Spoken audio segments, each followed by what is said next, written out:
disaster management. From reactive to proactive. Broad micro theme, understanding the paradigm shift in how India tackles disasters. Ever heard कि India का almost 85% हिस्सा किसी ना किसी disaster के लिए वल्नरेबल है? मतलब साइक्लोन, अर्थक्वेक, फ्लड, कुछ भी। ये एक बहुत बहुत बड़ा नंबर है। सही में? हाँ। हाँ, 8 में से 7 से ज्यादा। हाँ, बहुत ही स्टैगरिंग फिगर है। बिल्कुल। बट यहाँ एक और इंटरेस्टिंग बात है। इंडिया अब इन डिजास्टर्स से डील करने का अपना पूरा गेम प्लान ही बदल रहा है। ये एक बहुत बड़ा शिफ्ट है सोच में। राइट। तो अगर इस इनक्रेडिबल ट्रांसफॉर्मेशन को समझने के लिए तैयार हैं, तो दोस्त अभी के अभी सब्सक्राइब बटन दबाओ, क्योंकि हम एक बहुत ही इंपॉर्टेंट डिस्कशन में जंप करने वाले हैं। एग्जैक्टली। और ये सिर्फ गवर्नमेंट पॉलिसीज की बात नहीं है, ये इस बात से जुड़ा है कि हम एज कम्युनिटीज कैसे ज्यादा सेफ और रेजिलिएंट बन सकते हैं। आज हमारा मिशन इस पूरे ट्रांसफॉर्मेशन को ब्रेक डाउन करना है, हाई लेवल पॉलिसी से लेकर ऑन द ग्राउंड रियलिटी तक। एब्सोल्युटली। तो ये रहा आज का हमारा लर्निंग मैप। सबसे पहले हम बात करेंगे द बिग शिफ्ट की, मतलब रिएक्टिव से प्रोएक्टिव अप्रोच की तरफ। फिर हम हर डिजास्टर के असली दुश्मन को डिकंस्ट्रक्ट करेंगे, यानी वल्नरेबिलिटी को। उसके बाद हम ग्लोबल प्लेबुक पर नजर डालेंगे, जिसमें हयोगो और सेंडाई फ्रेमवर्क्स को कंपेयर करेंगे। अच्छा। और आखिर में हम अल्टीमेट गोल पर चर्चा करेंगे, बिल्डिंग डिजास्टर रेजिलियंस। चलो शुरू करते हैं। Topic 1, the big shift from reactive fire fighting to proactive architecture. चलिए इसको एक सिंपल डेफिनेशन से शुरू करते हैं। डिजास्टर मैनेजमेंट का पुराना अप्रोच रिएक्टिव था, मतलब एक डिजास्टर होता है और फिर हम रेस्क्यू और रिलीफ के साथ रिएक्ट करते हैं। राइट। नया अप्रोच प्रोएक्टिव है। इसका मतलब है कि हम प्रिवेंशन, प्रिपेयर्डनेस और मिटिगेशन पर फोकस करते हैं, डिजास्टर के आने से पहले। समझे? पूरा फोकस तैयारी पर है। मुझे इसके लिए एक एनालॉजी बहुत पसंद है। सोचो, एक शहर है जो फायर स्टेशन बनाने का फैसला तब करता है जब एक बड़ी आग से आधी बिल्डिंग्स जल चुके हों। ये था पुराना रिएक्टिव तरीका। बिल्कुल। अब एक दूसरा शहर सोचो, जो हर बिल्डिंग में फायर अलार्म्स, स्प्रिंकलर्स इंस्टॉल करता है और फायर ड्रिल्स करवाता है। ये है नया प्रोएक्टिव अप्रोच। कितना ज्यादा अक्लमंदी का काम है ना? एग्जैक्टली, यही कोर आइडिया है। तो चलो इसको थोड़ा और ब्रेक डाउन करते हैं। सबसे पहले इंट्रोडक्शन। कई दशकों तक इंडिया में डिजास्टर मैनेजमेंट का मतलब था post disaster response, rescue teams, relief camps, food packets. ज्यादातर यही तस्वीर थी। ये मॉडल रिस्पॉन्स पर बेस्ड था, रेडीनेस पर नहीं। राइट। तो नेक्स्ट पॉइंट, बैकग्राउंड। ये शिफ्ट हुआ क्यों?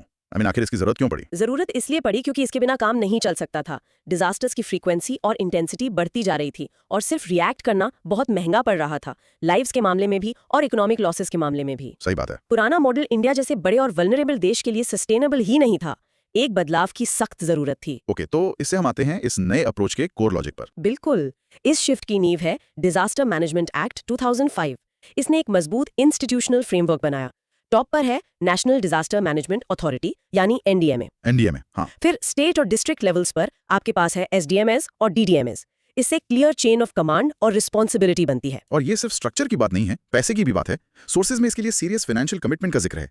जैसे 2025-26 के यूनियन बजट में जम्मू एंड कश्मीर के डिजास्टर रिस्पॉन्स फंड के लिए लगभग 279 करोड़ रुपीस एलोकेट किए गए हैं। और बस इतना ही नहीं, 15th फाइनेंस कमीशन ने एक बहुत बड़ा अमाउंट, लगभग 1.28 लाख करोड़ रुपए स्टेट डिजास्टर रिस्पॉन्स फंड या एसडीआरएफ को एलोकेट किया है 2021 से 2026 के पीरियड के लिए। वाओ, 1.28 लाख करोड़। हाँ, ये नंबर साफ दिखाते हैं कि गवर्नमेंट अब लॉन्ग टर्म प्रिपेयर्डनेस में हेवीली इन्वेस्ट कर रही है, ना कि सिर्फ शॉर्ट टर्म रिलीफ में। ये सिर्फ बजट बढ़ाना नहीं है, ये एक फिलोसॉफिकल शिफ्ट है। पैसा अब प्रिवेंशन में इन्वेस्ट हो रहा है, जैसे एक नेशनल वेलनेस प्रोग्राम, ना कि चोट लगने के बाद बैंडेज। ओके, तो अब आते हैं रियल वर्ल्ड इंपैक्ट पर। हम इस प्रोएक्टिव अप्रोच को एक्शन में कैसे देखते हैं? ये सिर्फ थियरी तो नहीं है, राइट? बिल्कुल नहीं। एनडीएमए ने 38 अलग-अलग हैजर्ड स्पेसिफिक गाइडलाइंस जारी की है। इस बारे में सोचिए, फॉरेस्ट फायर्स और हीट वेव्स से लेकर एर्थक्वेक्स और एवलांचेस तक, हर चीज के लिए एक डिटेल्ड प्लान है। ये एक practical on the ground playbook है। मतलब हर सिचुएशन के लिए तैयार। करेक्ट। और इस टॉपिक के कंक्लूजन के लिए ये शिफ्ट रिएक्टिव से प्रोएक्टिव इंडिया के डिजास्टर मैनेजमेंट के इतिहास में सबसे इंपॉर्टेंट बदलाव है। ये एक फायर फाइटर से आर्किटेक्ट बनने जैसा है। ऐसे सिस्टम्स डिजाइन करना जो झटकों को सह सकें, ये फिलॉसफी में एक फंडामेंटल बदलाव है। फैंटास्टिक। चलो अब कुछ क्रॉस क्वेश्चनिंग करते हैं ताकि ये कॉन्सेप्ट्स बिल्कुल पक्के हो जाएं। पहला सवाल, नए प्रोएक्टिव अप्रोच के 3 कोर पिलर क्या है? बिल्कुल, वो है प्रिवेंशन, प्रिपेयर्डनेस और मिटिगेशन।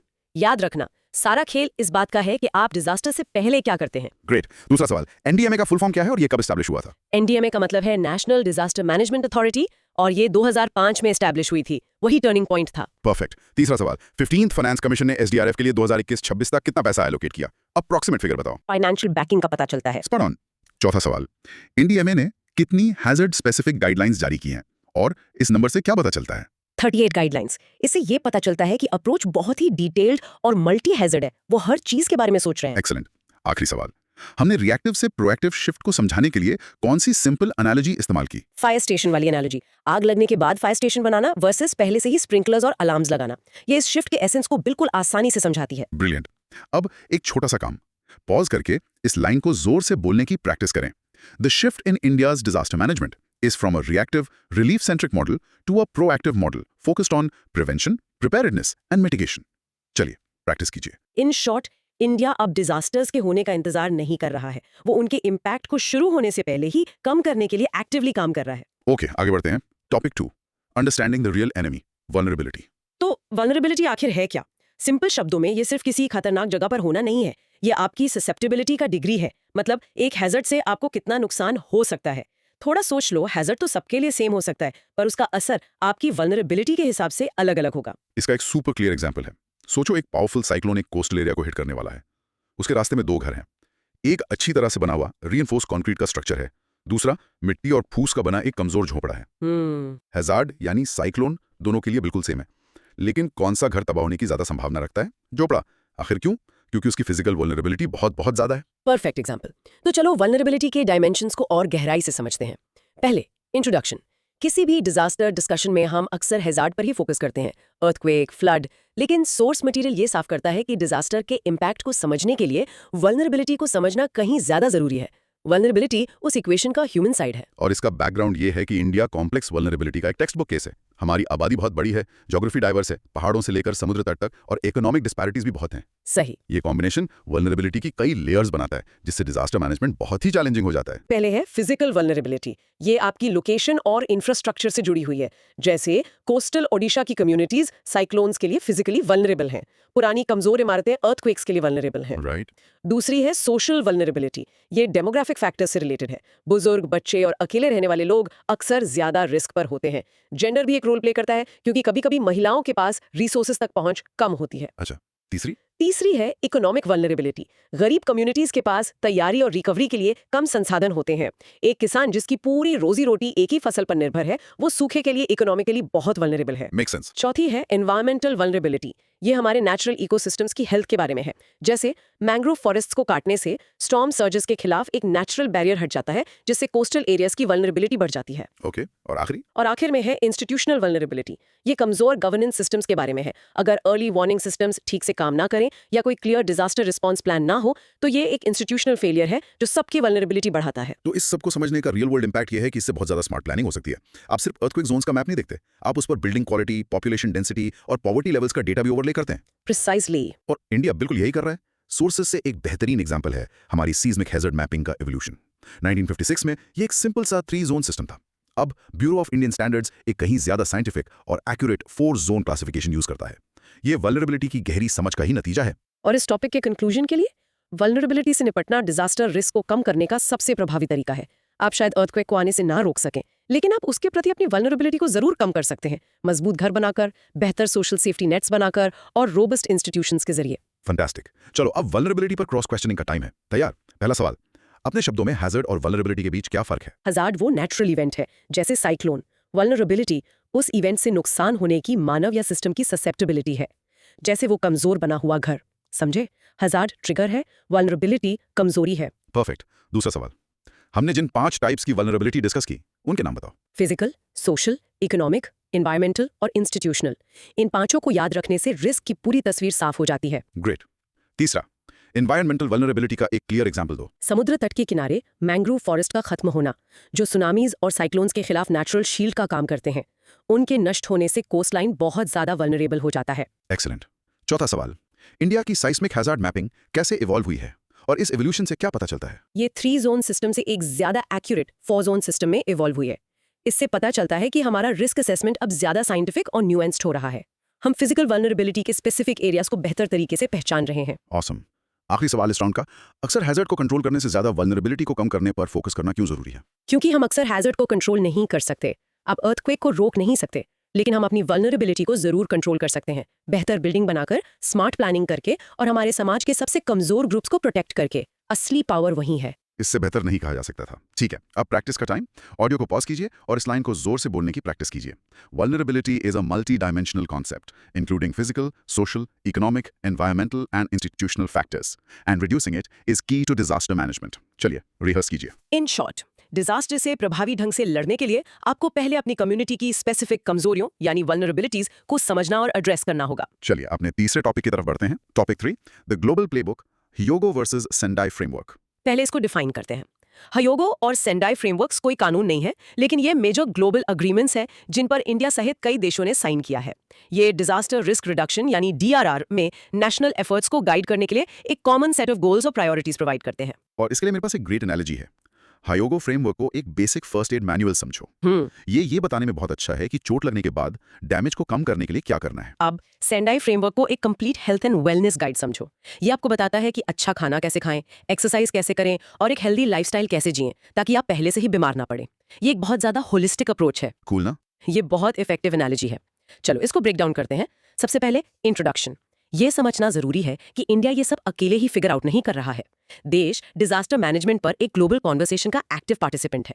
ये इंटरनेशनल फ्रेमवर्क्स देशों को फॉलो करने के लिए एक शेयर्ड लैंग्वेज और एक रोड मैप प्रोवाइड करते हैं। अब इसका बैकग्राउंड, इस एरिया में पहला मेजर ग्लोबल एग्रीमेंट था ह्योगो फ्रेमवर्क फॉर एक्शन, जो 2005 से 2015 तक चला। ये एक लैंडमार्क एग्रीमेंट था क्योंकि ये पहली बार था जब दुनिया डिजास्टर लॉसेस को कम करने के बारे में सिस्टमैटिकली सोचने के लिए एक साथ आई थी। हाँ, इसने आगे आने वाली हर चीज के लिए स्टेज सेट किया। बिल्कुल। लेकिन जैसे जैसे हमने ज्यादा सीखा, हमने इसकी लिमिटेशंस को भी समझा और इससे हम आते हैं कोर लॉजिक्स पर, ह्योगो और सेंडीआई के बीच का फर्क। ह्योगो फ्रेमवर्क का प्राइमरी फोकस था डिजास्टर लॉस रिडक्शन, मतलब नुकसान को कम से कम करना, डैमेज कंट्रोल बेसिकली। एग्जैक्टली। लेकिन Sendai framework for disaster risk reduction जो 2015 से 2030 तक है, इसका स्कोप बहुत बड़ा है। ये सिर्फ लॉस कम करने के बारे में नहीं है, ये डिजास्टर रेजिलियंस बनाने के बारे में है। इसमें प्रिवेंशन और मिटिगेशन से लेकर रिकवरी और बिल्डिंग बैक बेटर तक सब कुछ शामिल है। तो सेंडाई अपग्रेडेड वर्जन है, नेक्स्ट जनरेशन। सोर्सेस कहते हैं कि इसके 7 ग्लोबल टारगेट्स हैं। कुछ बता सकती हैं? हाँ बिल्कुल, इसके टारगेट्स बहुत क्लियर और मेजरेबल हैं, जैसे कि ग्लोबल डिजास्टर मोर्टेलिटी को काफी हद तक कम करना, प्रभावित लोगों की संख्या को काफी हद तक कम करना, ग्लोबल जीडीपी के अनुपात में डायरेक्ट इकोनॉमिक लॉस को कम करना और बहुत important multi hazard early warning systems तक लोगों की पहुंच को बढ़ाना। तो ये क्लियर गोल्स हैं। हाँ, इन टारगेट से बिल्कुल साफ हो जाता है कि दुनिया 2030 तक क्या हासिल करना चाहती है। और इंडिया के लिए इसका रियल वर्ल्ड इंपैक्ट क्या है? हमने इस नए ग्लोबल प्लेबुक को कैसे अपनाया है? जवाब है बहुत बड़े पैमाने पर। इंडिया का नेशनल डिजास्टर मैनेजमेंट प्लान यानी एनडीएमपी जो 2016 में आया, वो पूरी तरह से सेंडाई फ्रेमवर्क की प्रायोरिटीज के साथ अलाइंड है। और इतना ही नहीं, बिल्कुल। इसके अलावा इंडिया ने coalition for disaster resilient infrastructure CDRI जैसे इनिशिएटिव शुरू करके एक ग्लोबल लीडरशिप रोल भी लिया है, जिसका मकसद दुनिया भर में रेजिलिएंट इंफ्रास्ट्रक्चर को बढ़ावा देना है। और इस टॉपिक को कंक्लूड करने के लिए सेंडाई जैसे ग्लोबल फ्रेमवर्क के साथ अलाइन करना बहुत फायदेमंद है। ये इंडिया को एक clear internationally endorsed road map देता है। ये हमें अपनी प्रोग्रेस को ग्लोबल बेंचमार्क्स के खिलाफ मेजर करने में मदद करता है और इंटरनेशनल कोऑपरेशन और नॉलेज शेयरिंग को फैसिलिटेट करता है। Time for some rapid fire cross questioning. पहला, हयोगो फ्रेमवर्क का प्राइमरी फोकस क्या था? Primary focus disaster loss reduction था, डैमेज कंट्रोल पर। करेक्ट। दूसरा सवाल, सेंडाई फ्रेमवर्क का ब्रॉडर गोल क्या है? ब्रॉडर गोल है डिजास्टर रेजिलियंस बिल्ड करना, जो एक कहीं ज्यादा कॉम्प्रिहेंसिव कॉन्सेप्ट है जिसमें प्रिवेंशन, मिटिगेशन और रिकवरी सब शामिल हैं। परफेक्ट। तीसरा सवाल, सेंडाई फ्रेमवर्क के साथ ग्लोबल टारगेट्स में से कोई 2 बताओ। डिजास्टर मोर्टेलिटी को काफी हद तक कम करना और डायरेक्ट इकोनॉमिक लॉस को काफी हद तक कम करना, ये कॉन्क्रीट गोल्स हैं। एक्सीलेंट। चौथा सवाल, इंडिया का वो कौन सा की नेशनल प्लान है जो सेंडाई फ्रेमवर्क के साथ अलाइंड है? नेशनल डिजास्टर मैनेजमेंट प्लान या एनडीएमपी 2016 से। ये सेंडाई के प्रिंसिपल्स को इंप्लीमेंट करने के लिए हमारा नेशनल रोड मैप है। Spot on. आखिरी सवाल, इंडिया ने रेजिलिएंट इंफ्रास्ट्रक्चर को प्रमोट करने के लिए कौन सा इंटरनेशनल इनिशिएटिव लॉन्च किया? The coalition for disaster resilient infrastructure यानी सीडीआरआई। इससे इस फील्ड में इंडिया की लीडरशिप दिखती है। फैंटास्टिक, एकदम सही। चलो अब ऑडियंस के लिए प्रैक्टिस टाइम। पॉज करके इस लाइन को जोर से बोलने की प्रैक्टिस करें। The Sendai framework shifted the global focus from simply reducing disaster losses to building long-term disaster resilience. Practice कीजिए। इन शॉर्ट, सेंडाई फ्रेमवर्क को अपनाकर इंडिया ने एक ग्लोबल स्ट्रैटेजी से जुड़कर ये सुनिश्चित किया है कि उसके प्रयास डिजास्टर मैनेजमेंट में दुनिया की बेस्ट प्रैक्टिसेस के अनुरूप हों। और इससे हम आते हैं अपने आखिरी और सबसे इंपॉर्टेंट टॉपिक पर। Topic 4, the end goal, building disaster resilience. तो हमने ये टर्म डिजास्टर रेजिलियंस बहुत बार यूज किया है। चलो इसको फॉर्मली डिफाइन करते हैं। सोर्स मटेरियल एक बहुत अच्छी डेफिनेशन देता है। ये किसी कम्युनिटी, सिस्टम या सोसाइटी की रेजिस्ट, एब्जॉर्ब, अकोमोडेट, अडेप्ट करने और रिकवर करने की क्षमता है, जबकि वो अपने जरूरी स्ट्रक्चर्स और फंक्शंस को बनाए रखें या रिस्टोर करें। मतलब एक झटका सहकर वापस खड़े हो जाना, शायद पहले से भी ज्यादा मजबूत। हाँ बिल्कुल। इसके लिए मुझे बांस के एनालॉजी बहुत पसंद है। एक तेज तूफान में एक सख्त पुराना ओक का पेड़ शायद टूट जाए, लेकिन एक बांस का पेड़ फ्लेक्सिबल होता है। वो हवा के साथ झुकता है, फोर्स को अब्सॉर्ब करता है, और जब तूफान गुजर जाता है तो वो वापस सीधा खड़ा हो जाता है। वाओ। ये फ्लेक्सिबिलिटी, ये झटके को बिना टूटे अब्सॉर्ब करने की क्षमता, यही रेजिलियंस का असली मतलब है। हम चाहते हैं कि हमारी कम्युनिटीज ऐसी ही बने। बहुत खूबसूरती से समझाया। तो चलो इस कॉन्सेप्ट को डिटेल में एक्सप्लोर करते हैं। पहले इंट्रोडक्शन। हर पॉलिसी, हर फ्रेमवर्क, हर फंडिंग जिसके बारे में हमने बात की, वो सब इस एक अल्टीमेट गोल की तरफ इशारा करती हैं। इंडिया को एक डिजास्टर रेजिलिएंट नेशन बनाना, ये एंड गेम है। और यहाँ बैकग्राउंड इस बारे में है कि हम रेजिलियंस को मेजर या डिटर्मिन कैसे करते हैं। ये सिर्फ एक फीलिंग नहीं है, इसका असेसमेंट किया जा सकता है। सोर्सेज में 4 की कैपेसिटीज का जिक्र है। आप रिस्क्स के बारे में कितने अवेयर हैं? क्या आपके पास अच्छे अर्ली वार्निंग्स हैं? अब्जॉर्प्टिव कैपेसिटी, आपके buildings, social networks, emergency services कितने रोबस्ट है? क्या वो इमीडिएट इम्पैक्ट को अब्जॉर्ब कर सकते हैं? राइट। रेस्टोरेटिव कैपेसिटी, आप कितनी जल्दी और आसानी से हाउसिंग, लाइवलीहुड्स और जरूरी सर्विसेज को रिकवर कर सकते हैं? और अडेप्टिव कैपेसिटी, क्या आप उस इवेंट से सीखकर बेहतर के लिए बदल सकते हैं? ये बिल्ड बैक बेटर वाला आइडिया है। ये फ्रेमवर्क हमें समझने में मदद करता है कि रेजिलियंस कोई एक चीज नहीं है, बल्कि अलग-अलग स्ट्रेंथ्स का एक कॉम्बिनेशन है। इससे हम आते हैं कोर लॉजिक पर कि इंडिया इस रेजिलियंस को कैसे बिल्ड कर रहा है। हमारे पास कुछ इनक्रेडिबल सक्सेस स्टोरीज हैं। सोर्स हाईलाइट करता है कि इंडिया के साइक्लोन वार्निंग सिस्टम्स अब एक्सपोज पॉपुलेशन का 100% कवरेज हासिल करते हैं। ये एक कमाल की उपलब्धि है। और उस 100% कवरेज का रियल वर्ल्ड इम्पैक्ट क्या है? जान का नुकसान बहुत कम हो गया है। हाल ही के बड़े साइक्लोन्स जैसे यास और अम्फान के दौरान मोर्टेलिटी रेट्स अतीत के सिमिलर स्टॉर्म्स के मुकाबले बहुत कम थे। बिल्कुल। ये एंटिसिपेटरी कैपेसिटी का डायरेक्ट रिजल्ट है, वार्निंग को समय पर सब तक पहुंचाना। एब्सोल्युटली। लेकिन रेजिलियंस एक सफर है, मंजिल नहीं। जबकि हमने साइक्लोन वार्निंग्स में मास्टरी हासिल कर ली है, सोर्सेज हमारी कमियों की तरफ भी इशारा करते हैं। जैसे कि हमारे फ्लड वार्निंग सिस्टम्स अभी सिर्फ 33% वल्नरेबल एरियाज तक ही पहुंचते हैं। हाँ, तो अभी भी काफी काम बाकी है। हाँ बिल्कुल। हमें कम्युनिटी बेस्ड इनिशिएटिव्स पर भी फोकस करना होगा। सोर्स गवर्नमेंट ऑफ इंडिया और यूएनडीपी के कोलैबोरेशन और इंडियन रेड क्रॉस सोसाइटी के प्रोग्राम्स की तारीफ करता है। ये साबित करते हैं कि असली रेजिलियंस जमीन से, नीचे से ऊपर बनती है। और इसलिए हमारे आखिरी टॉपिक का कंक्लूजन ये है कि डिजास्टर रेजिलियंस बिल्ड करना एक कंटिन्यूअस प्रोसेस है, जिसमें सीखना, इन्वेस्ट करना और अडेप्ट करना शामिल है। सफलताएं हमें दिखाती हैं कि क्या संभव है, और कमियां हमें दिखाती हैं कि आगे अपनी एनर्जी कहाँ फोकस करनी है। ये उस फ्लेक्सिबल, मजबूत, बांस जैसे समाज को बनाने के बारे में है। बहुत अच्छा कहा। चलो इसको हमारे आखिरी सेट ऑफ क्रॉस क्वेश्चंस के साथ लॉक करते हैं। पहला, रेजिलियंस की सिंपल बैम्बू ट्री वाली डेफिनेशन बताओ। ये प्रेशर में बिना टूटे झुकने और प्रेशर हटने के बाद वापस खड़े हो जाने की क्षमता है। फ्लेक्सिबिलिटी और स्ट्रेंथ दोनों एक साथ। परफेक्ट। दूसरा सवाल, रेजिलियंस को डिटरमिन करने के लिए यूज होने वाली 4 कैपेसिटीज कौन सी हैं? वो है एंटिसिपेटरी, अब्जॉर्प्टिव, रिस्टोरेटिव और अडेप्टिव कैपेसिटीज। Excellent recall. तीसरा सवाल, सोर्सेज में जिक्र किया गया इंडिया के डिजास्टर रेजिलियंस एफर्ट्स का एक मेजर सक्सेस स्टोरी क्या है? हमारे साइक्लोन वार्निंग सिस्टम्स का 100% कवरेज, जिसने हाल ही के तूफानों में जान के नुकसान को बहुत कम कर दिया है। बिल्कुल भाई। चौथा, एक ऐसा एरिया बताओ जहां अभी भी काफी सुधार की जरूरत है। हमारे फ्लड वार्निंग सिस्टम्स, जिनका कवरेज अभी सिर्फ 33% है। ये एक बड़ी कमी है जिसे हमें दूर करना है। करेक्ट। और आखिरी, सबसे इंपॉर्टेंट सवाल, असली रेजिलियंस आखिरकार कहां बनती है? ये कम्युनिटी लेवल पर बनती है। नेशनल प्लान्स बहुत जरूरी हैं, लेकिन असली फर्क लोकल कम्युनिटीज की तैयारी और पार्टिसिपेशन से पड़ता है, जैसा कि यूएनडीपी और रेड क्रॉस के इनिशिएटिव्स में देखा गया। एग्जैक्टली। यही की टेक अवे है। अब दिन के आखिरी प्रैक्टिस क्यू के लिए पॉज करके इस लाइन को प्रैक्टिस करें।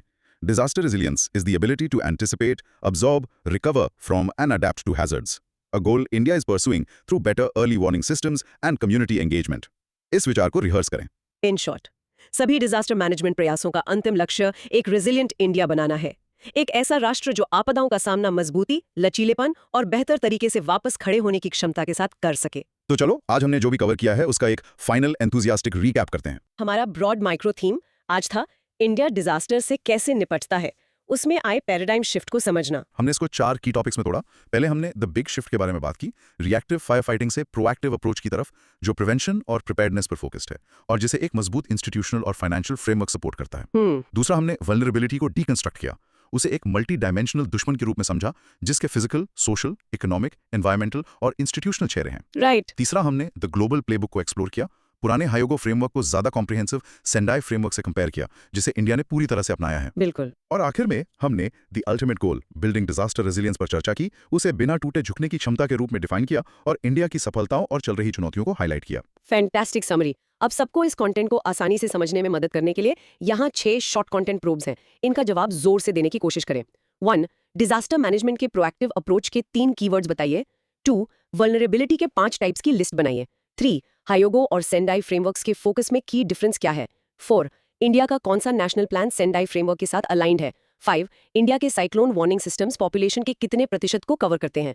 6. डिजास्टर मैनेजमेंट के कॉन्टेक्स्ट में बाम्बू ट्री एनालॉजी क्या रिप्रेजेंट करती है। इनका जवाब देने के लिए थोड़ा समय लीजिए। ये अपनी समझ को चेक करने का एक बेहतरीन तरीका है।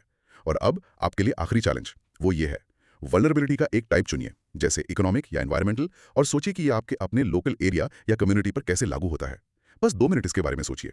आपके यहाँ उस स्पेसिफिक वल्नरेबिलिटी को कैसे कम किया जा सकता है। ये एक ब्रिलियंट चैलेंज है। इससे ये सारी बातें आम जिंदगी से जुड़ जाती हैं। इस बहुत ही जरूरी गहन चर्चा में हमारे साथ जुड़ने के लिए बहुत बहुत शुक्रिया। अगर इस डिस्कशन ने आपको इंडिया की डिजास्टर मैनेजमेंट के सफर को समझने में मदद की तो प्लीज अपना सपोर्ट दिखाएं। अभी सब्सक्राइब करें, अपने विचारों के साथ एक कमेंट छोड़ें और इसे उस इंसान के साथ शेयर करें जिसे इसके बारे में जानने की जरूरत है। जागरूकता का हर एक छोटा सा हिस्सा एक ज्यादा रेजिलिएंट राष्ट्र बनाने में मदद करता है। अगली बार तक सुरक्षित रहिए और जानकारी रखिए।